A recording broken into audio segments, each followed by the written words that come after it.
120-25 foot तक 10,000 रुपया मजदूरी है।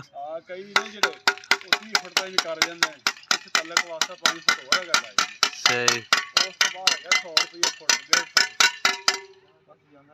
अच्छा उस तो 120 फुट उत्ते जाओ तो फिर 100 रुपया फुट का।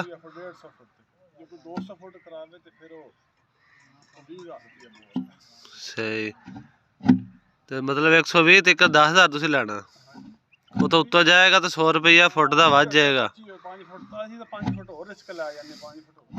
सही। ਤੁਹਾਡੀ ਉੱਕਾ ਮੁੱਕਾ ਮਜ਼ਦੂਰੀ ਦਾ ਕਿੰਨੇ ਦਿਨਾਂ ਚ ਪੰਪ ਲੱਗ ਜਾਂਦਾ? ਅੱਛਾ ਸਹੀ। ਤੇ ਤੇ ਆ ਪੰਪ ਤੋਂ ਇਲਾਵਾ ਤੇ ਬੋਰ ਸ਼ੋ ਦਾ ਪੈਪਾ ਸ਼ੈਪਾਂ ਦਾ ਕਿੰਨਾ ਖਰਚਾ ਆ ਜਾਂਦਾ? ਕੋਈ ਇੱਕ ਐਸਟੀਮੇਟ ਜਿਹਾ।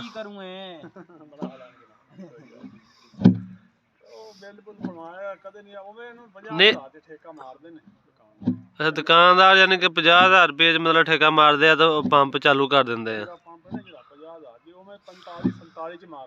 सही सही सही। मतलब 50 मंगते हैं, कोई 47 कितने जिथे कोई फस गया। सही सही। ਤੁਹਾਡਾ मतलब ਉੱਕਾ ਮੁੱਕਾ ही ਹੁੰਦਾ ਵਾ। सही हो गया। ਤੇ ਅੱਜ ਕੱਲ ਕੰਮ ਕਿਵੇਂ ਆ?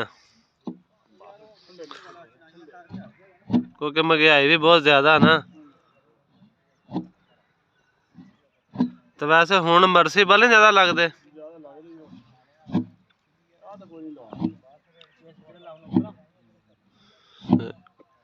ये दोस्तों उत्ते जिहड़ा पंप रखी दा जिहड़ा असली पंजाब दा हुंदा ओह पंप लगदा बोर हो रहा वा।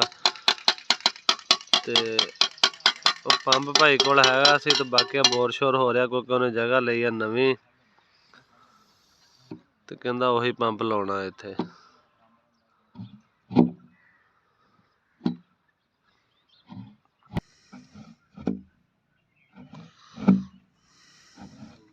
ओ ना अजे बनाई जाना वो भी बादशाह बंदा चू गया तो आया ही नहीं बात। अच्छा टैंकी केड़ी लेनी चाहिए? टैंकी साफ लेनी प्लेन। प्लेन तो मुराद और डिजाइन वाली नहीं लेनी। यार मेरी तो गल सुनो पता नहीं तुसी एक तो डरा देने मिस्त्री ते एक दूसरी जेड़े हो गए ना तुसी तो अगले घर मठियाई आ गई जी 77 मोड़ दी बर्फी आ गई है माजे दी। अल्लाह पानी मिठा कड्डे, मैं कहना तेल ही निकल आवे। हाँ मेरा पानी मिठा कड्डे के बोर दा पानी मिठा कड्डे जी? एक दिन खाली जाऊंगा। मैं तो रात 9 बजे भी नहाते हैं। हाँ लंबरदार दा काम है भाई। मैनू परसों खालद ने दस्या मैं कहा काम ते मैं तो समझी रखा शहर दे बंदे। शुक्र अल्लाह दा।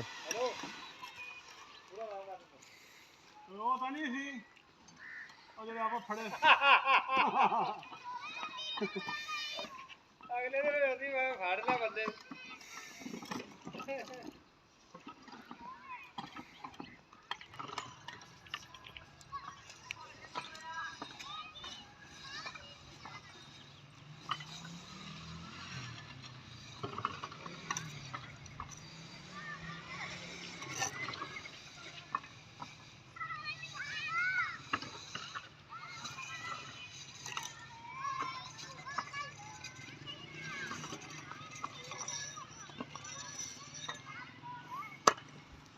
पोचा जाना शुरू हो गया ना बाबा।